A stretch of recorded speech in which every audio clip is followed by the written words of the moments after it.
penser, quand on parle de la grandeur de Dieu,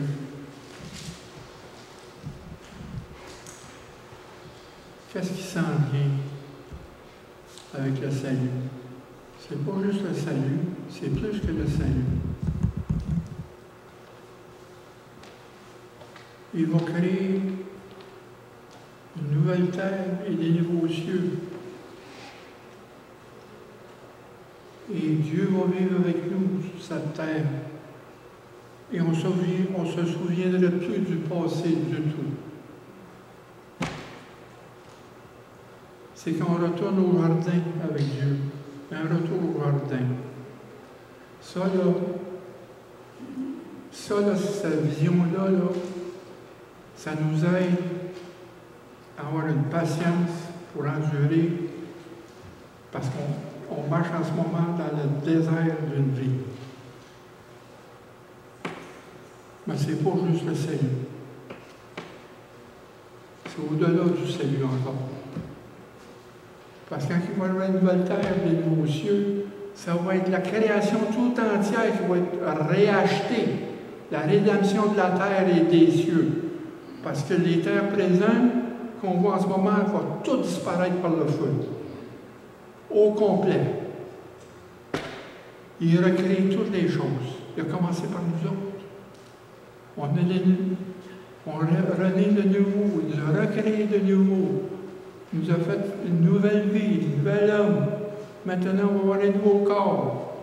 Ainsi de suite. On s'en va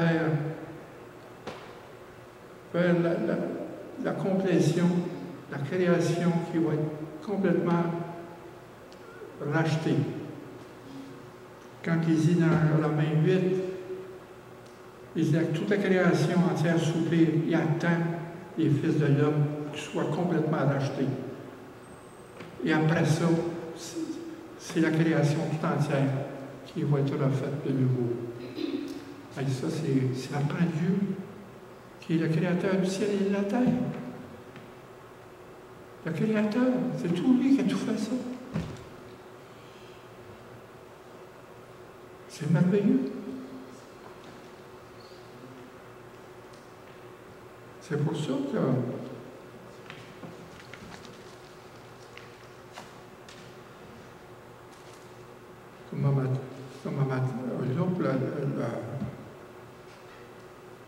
le message ce matin, n'éteignez pas l'esprit. N'éteignez pas l'esprit qui est en vous. Mais examinez toutes choses, retenez ce qui est bon. Regardez par la promesse de Dieu, qu'est-ce qui s'en vient. Abstenez-vous de toute espèce de mal. Il faut évaluer toutes choses. Renoncer. Et tourner la page. Retourner vers Dieu. Il faut évaluer complètement, tout le temps. Il faut évaluer dans notre esprit. Parce que le Saint-Esprit est notre conscience en nous élargie, éclairée. Une conscience élargie, éclairée, éveillée. C'est pourquoi on dit une conscience élargie? Parce que tout être humain sait que tuer est mal. C'est un meurtre. Mais Dieu vous dit, si vous haïssez votre frère, vous êtes des meurtriers. C'est là qu'est notre conscience qui a été élargie. Taillé, tu es un meurtrier. Parce qu'en toi, tu veux le tuer. C'est ça qu'est une conscience qui a été élargie et éclairée. Ici, Paul attribue l'extinction du feu de l'esprit en dépréciation et au rejet de toute manifestation surnaturelle du Saint-Esprit.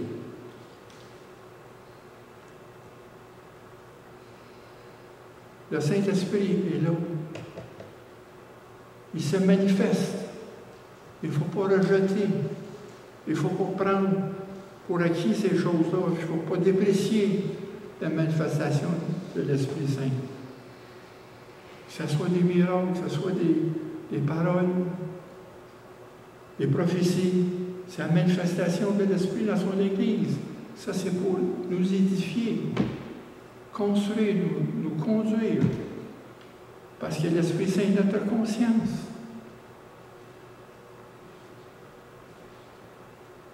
Puis l'interruption de la prière, quand la prière devient de plus en moins fervente, ça aussi, ça aide à éteindre l'esprit qui est en nous. Il faut se garder dans la prière. Il faut tout le temps avoir une prière fervente. Si on lâche de prier, c'est là qu'il est dangereux. Tu coupes la communication avec l'esprit. Tu coupes la communication avec le haut. Dans la prière, on a la communication avec le haut. Une prière fervente. Aussi, la méditation de la parole de Dieu. Si on relâche ça, on laisse ça de côté, on laisse nos Bibles prendre la poussière, on éteint l'Esprit qui est en nous. Parce que l'Esprit Saint nous apporte des paroles qui sont inspirées. C'est que le logos, la parole, devient rima, une parole inspirée qui est en nous, qui est vivante, qui transforme. Donc, il faut avoir le nez, la prière sur la parole. C'est ça qui est important. Puis aussi, si on s'éloigne de Jésus, on abandonne progressivement la foi. Comme plusieurs vont le voir tout à l'heure font. Parce qu'il y en a 2 Timothée. Attendez, on va replacer. Dans 2 Timothée, au chapitre 2, tenez votre doigt dans Timothée parce qu'on se promène dans Timothée. Au chapitre 2, verset 15. Et Paul dit à Timothée, « Efforce-toi de te présenter devant Dieu comme un homme éprouvé. » Éprouvé, ça veut dire là. C'est que, qu'on a parlé dernièrement, c'est que quand on est en paix avec Dieu, on est en harmonie avec Dieu, on a l'harmonie dans l'Église. Nous sommes des ouvriers éprouvés par la parole. Un ouvrier qui n'a point à rougir, qui dispense droitement de la parole de vérité. C'est important, ça. C'est pour ça qu'il ne faut pas lâcher de méditer sur la parole, de prier sur la parole.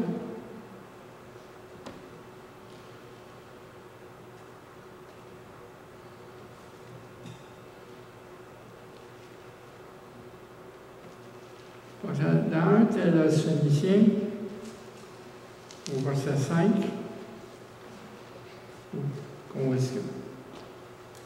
il dit, n'éteignez pas l'esprit, ne méprisez pas les prophéties, mais examinez toutes choses, ce qui est bon. Retenez ce qui est bon, abstenez-vous de toute espèce de mal. Il faut tout le temps évaluer. Il faut renoncer. L'Esprit Saint nous guide. Il faut renoncer. Il faut tourner la page. Il faut se repentir.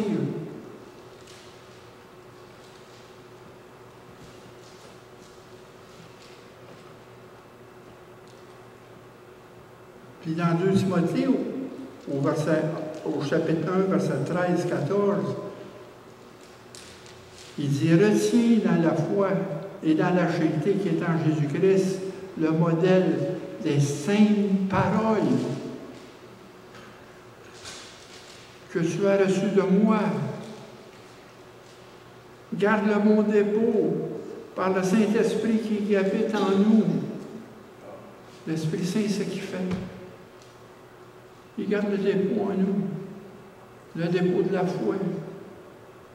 Le dépôt de la grâce. Le dépôt de l'amour. Il garde ça en nous.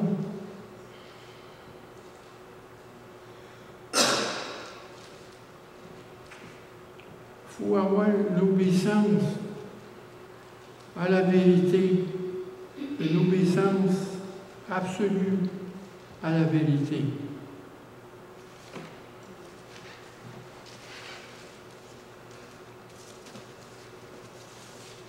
La vérité de Dieu doit être notre guide suprême, la parole de Dieu doit être notre guide suprême pour la vérité et la pratique. Nous devons utiliser la parole de Dieu donnée par le Saint-Esprit comme notre guide absolu et suffisant pour ce que nous croyons et tout ce que nous faisons. L'Esprit Saint, c'est notre guide, c'est notre conscience. Il nous parle.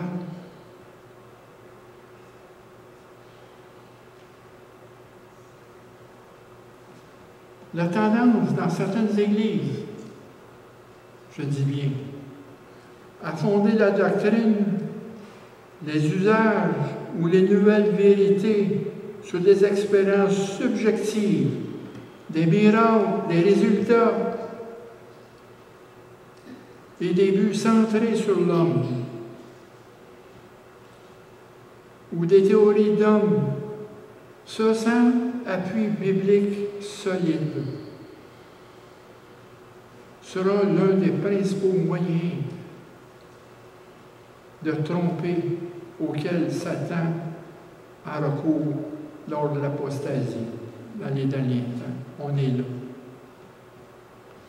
Dans un Colossiens, chapitre 2, verset 8, il dit la même chose. Prenez garde que personne ne vous fasse de vous sa foi. Par la philosophie, par une vaine tromperie s'appuyant sur les traditions des hommes et non sur Christ.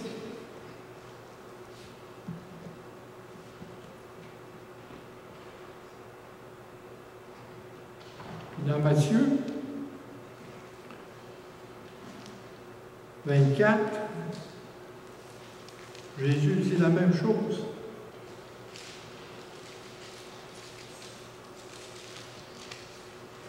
Au verset 5, dans Matthieu 24, il dit « Car plusieurs viendront sous mon nom, disant, c'est moi, je suis Christ, et séduiront beaucoup de gens. »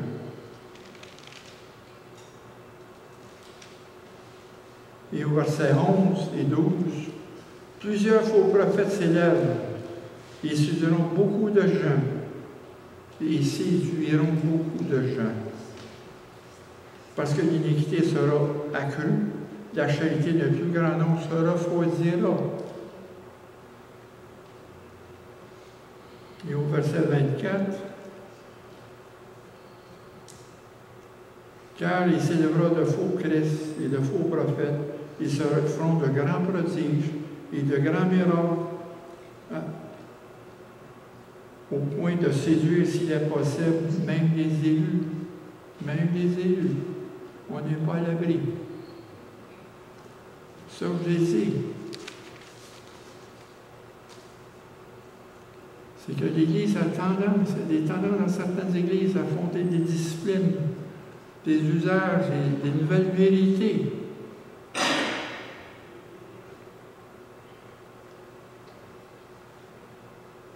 Des résultats, des buts centrés sur l'homme et des théories d'hommes sans appui bibliquement. Aucun appui solide sur la Bible, sur la parole de Dieu. C'est qu'est-ce que Satan va se servir pour tromper dans l'Église.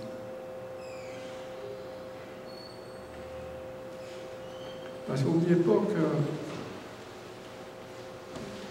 l'autonomie humaine est dissociée de Dieu et des révélations écrites. L'humanisme séculier détermine la morale qui convient à la société.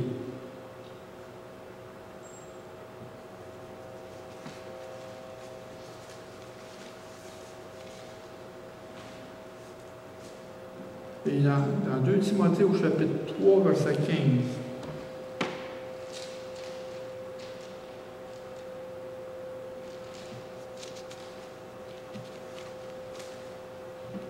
mais afin que tu saches, si je tarde, comment il faut se conduire dans la maison de Dieu, qui est l'Église de Dieu vivant, la colonne et l'appui de la vérité. La colonne et l'appui de la vérité. La maison de Dieu, l'Église. L'Église doit soutenir la vérité de l'Évangile. Elle maintient et préserve la vérité révélée. Elle préserve.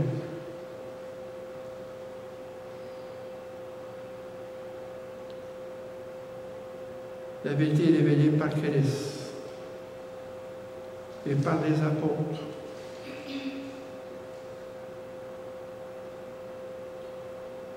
En le recevant et en lui obéissant et en serrant la parole dans son cœur, en la proclamant comme la parole de vie, en la défendant, en démontrant les puissances du Saint-Esprit.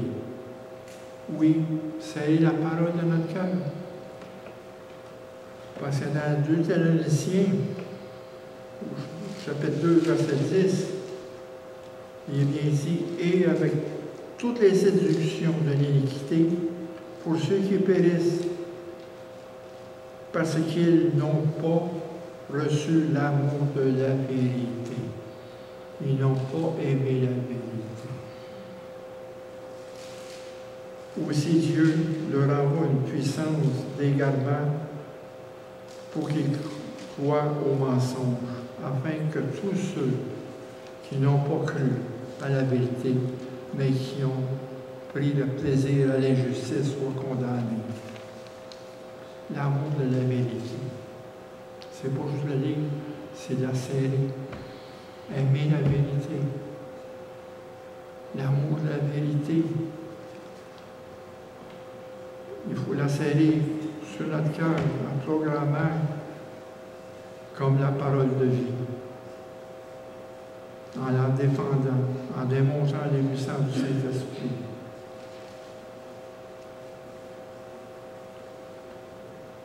C'est dans 2 Corinthiens au chapitre 10, verset 5.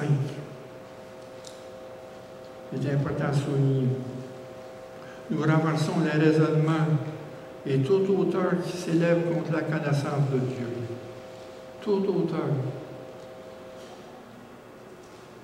Parce que l'Esprit qui est en nous dit qu'est-ce qui est faux. Pas besoin d'avoir un bac en théologie pour ça. Là. L'Esprit, c'est votre bac, est en vous. C'est votre doctorat, est en vous. C'est lui qui vous dit que c'est faux, ça sonne faux. Il n'y a pas d'autre chose. C'est notre conscience qui est en nous. Quand vous êtes venu à Christ, vous l'avez reçu.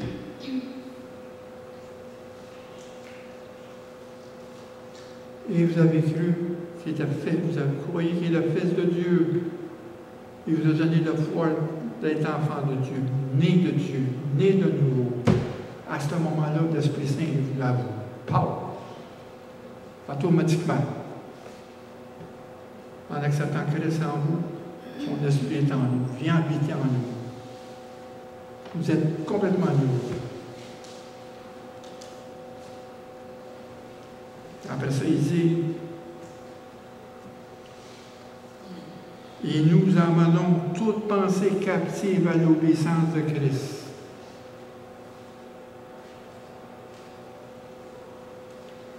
Le combat du croyant, notre combat,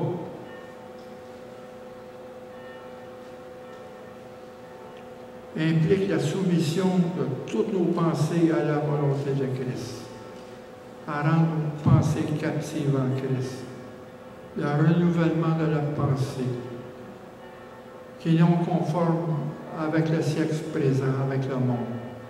On l'est complètement pas. Renouvellement de la pensée. Notre pensée change continuellement. On met le monde en arrière de nous autres, on abandonne le monde, on renonce au monde. On renonce à la manière que le monde pense. Oui, comme je vous ai dit tout à l'heure, c'est ce qui fait l'humanisme. Il crée des lois, il crée une morale qui est assujettée à la société dans laquelle nous vivons. Et souvent, ces lois-là vont contre la parole de Dieu, vont contre la loi de Dieu. C'est pas fini. Ça y est depuis quelques années.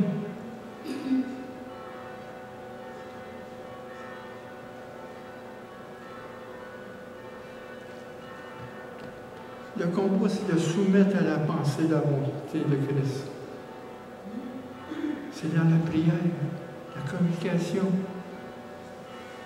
une prière fervente, une lecture de la parole, une méditation, pas simplement écouter la parole, mais la garder en profondeur, afin que la parole devienne une parole inspirée, un rima, que le logos devienne un rima, une parole inspirée en nous, qui nous transforme.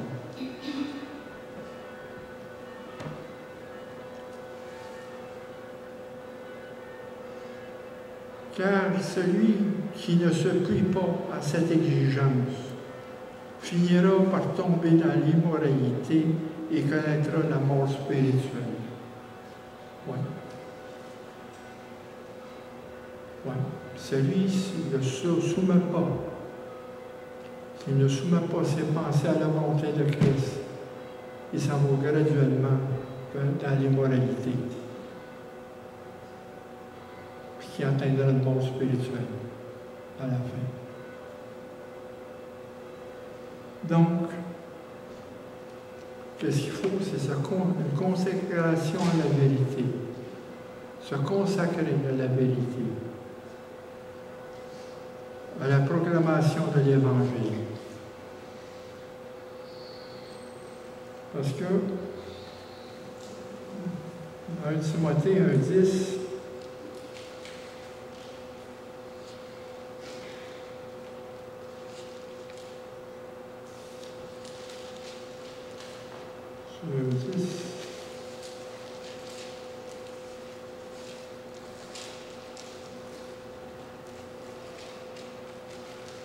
encore là, il dit le but, c'est une charité venant du cœur pur et d'une bonne conscience et d'une foi sincère. Quelques-uns s'étaient détournés de ces choses et se sont égarés dans des vains discours. Ça, c'est 1 Timothée, chapitre 1, versets 5 et 6.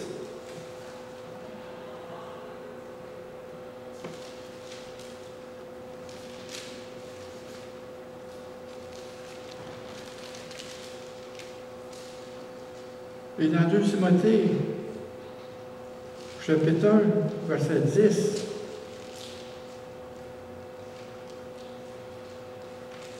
qui a été manifesté maintenant par l'apparition de notre Seigneur Jésus-Christ, qui détruit la mort et met en évidence l'immoralité. Il dit, c'est pour cet évangile que j'ai été établi prédicateur et apôtre, chargé d'instruire les païens. C'est à cause de cela que je souffre de ces choses. Mais j'en ai point honte, car je sais en qui j'ai cru et je suis persuadé qu'il a la puissance de garder mon dépôt jusqu'à ce jour-là. Retiens dans la foi et dans la charité qui a enregistré le modèle des saintes paroles que tu as reçues de moi.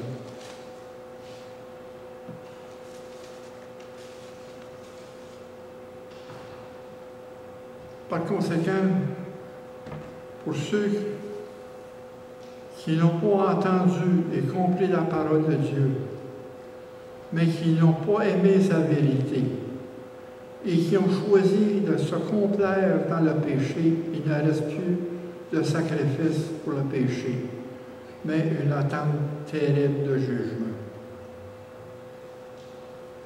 Dans Hébreux 10, versets 26 et 27. Et aussi dans Hébreux 6.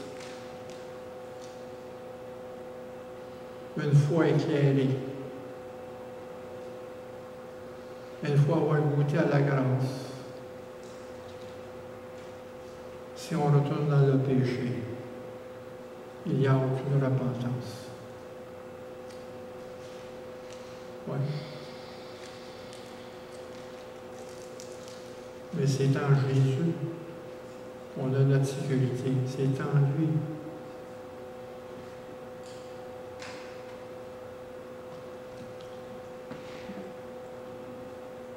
Le but suprême de l'enseignement, comme il dit dans 1 Timothée, chapitre 1, versets 3 à 6, afin de recommander à certaines personnes de ne pas enseigner d'autres doctrines, de ne pas s'attacher à des fables et des généalogies sans fin qui produisent des discussions plutôt qu'elles avancent dans l'œuvre de Dieu, dans la foi. Le but de ce commandement, c'est une charité venant d'un cœur pur et d'une bonne conscience, et une foi sincère. Quelques-uns s'étant détournés de ces choses se sont égarés dans des vains discours. Dans nos églises, c'est ça qui arrive présentement. Dans certaines églises, de plus en plus. Parce qu'aux États-Unis, en ce moment, même ce qu'on appelle dans les églises du Bible Belt, dans le sud, il y a à peine 29% des pasteurs qui sont attachés à Christ. Ils ont abandonné Christ. 29%. Tenez ça. Il faut mettre Christ en haut. En haut, en haut. Avant toute chose dans ta vie. Il n'est pas mort pour rien.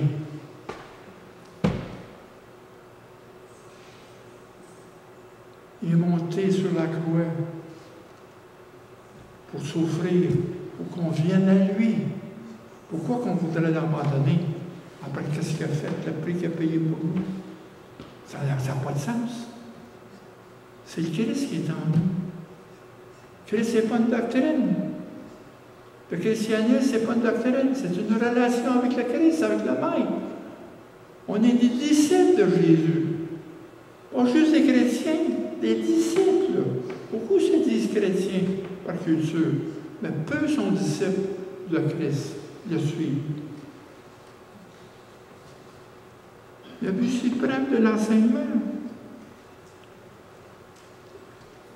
dispense dans la parole de Dieu n'est pas la connaissance de la Bible seulement et elle-même, mais une transformation morale intérieure qui s'exprime par l'amour, la pureté du cœur.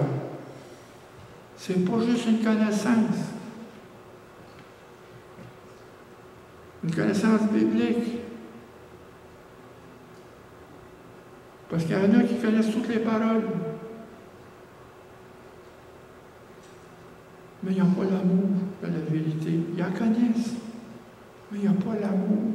Ils n'ont pas l'amour pour Jésus. Ils ne vénèrent pas Jésus. Beaucoup de ministères dans les églises ne sont pas faits sur Jésus, mais sont faits sur l'homme qui va avoir son avancement. Mais peu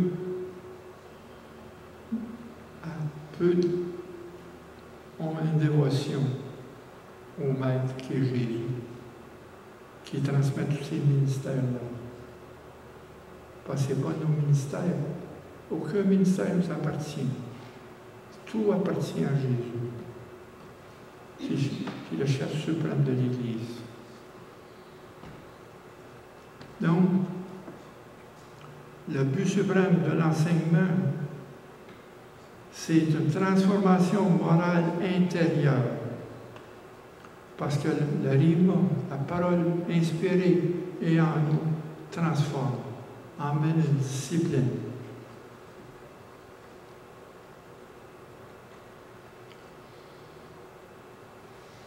Il s'exprime par l'amour, la pureté du cœur, une conscience pure.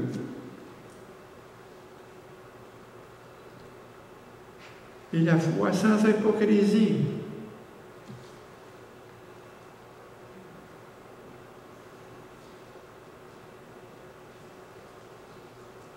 Le concept biblique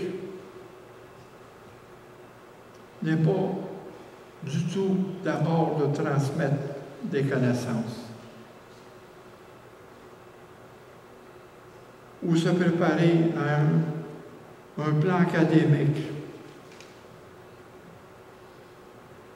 mais de produire la sainteté et une vie de droiture.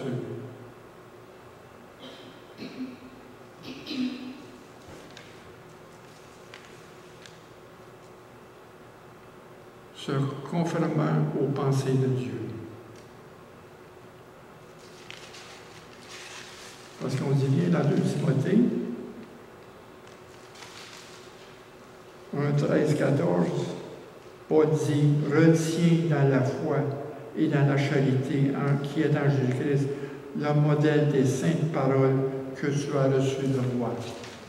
Retiens ce qui est conforme à la pensée de Dieu.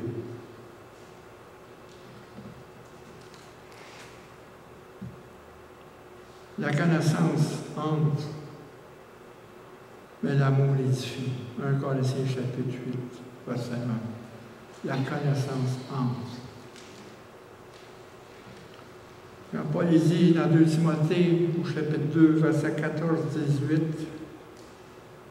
rappelle ces choses en conjurant devant Dieu qu'on évite les disputes de mots qui servent à la ruine de ceux qui les écoutent. Les disputes de mots. Évite les discours vains et profanes.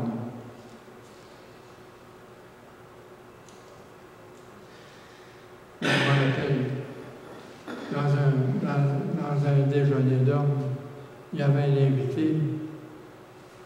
Il ne croyait pas à la Sainte Trinité. Oh, la discussion avec lui. Bang! On n'a pas discuté, on ne part pas sur le même plan, là. On n'est pas sur la même base. Que Dieu est Jéhovah, c'est la titre. Christ vient en second plan. Il n'y a aucune discussion, là. Arrête. Je ne discute pas. Parce que si tu discutes avec, tu vas te perdre aussi. Tu dis pas les mains. Arrête ça. C'est exactement ce que je disais à la personne. Arrêtez, arrête. Mais pas ça sans table. Évite les discours vains et profanes. Car ceux qui les tiennent avancent toujours plus dans l'impiété. Et leur parole rongera comme la gangrène. De son nom, il y a Hyménée et Philette, qui se sont détournés de la vérité, disant que la résurrection est déjà arrivée et qui renverse la foi de quelques-uns. Oui. La foi n'est pas discutable. La foi n'est pas rationnelle.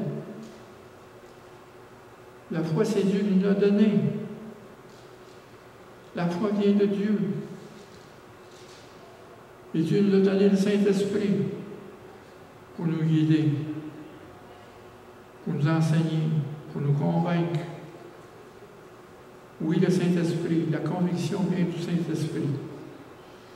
Il nous enseigne et il nous disciple et il nous entraîne en nous la discipline dans l'âme. C'est le devoir du Saint-Esprit. Il corrige. Il nous éduque. Juste le Saint-Esprit. Vous n'avez pas besoin de dire « fais pas ci, fais pas ça ». Non. Non. Non. Non. Vous avez le Saint-Esprit en vous. Vous avez reçu la puissance du Saint-Esprit. Le Saint-Esprit vous guide. C'est le guide suprême qui est en vous. Vous n'avez pas besoin d'autre guide. Ce n'est pas l'homme qui va vous guider. Mais le Saint-Esprit sert de l'homme pour vous guider. Il a fait des pasteurs, il a fait des enseignants, des docteurs, des prophètes, des évangélistes.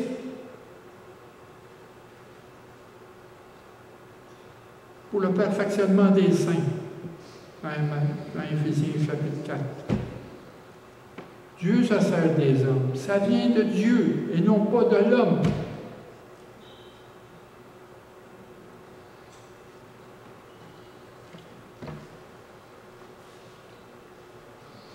Nous avons tous la connaissance.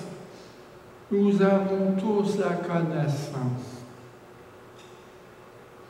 Si je vous transmets la parole, je transmets la parole à ceux qui ont la connaissance de la parole aujourd'hui. Pour vous encourager, vous exhorter.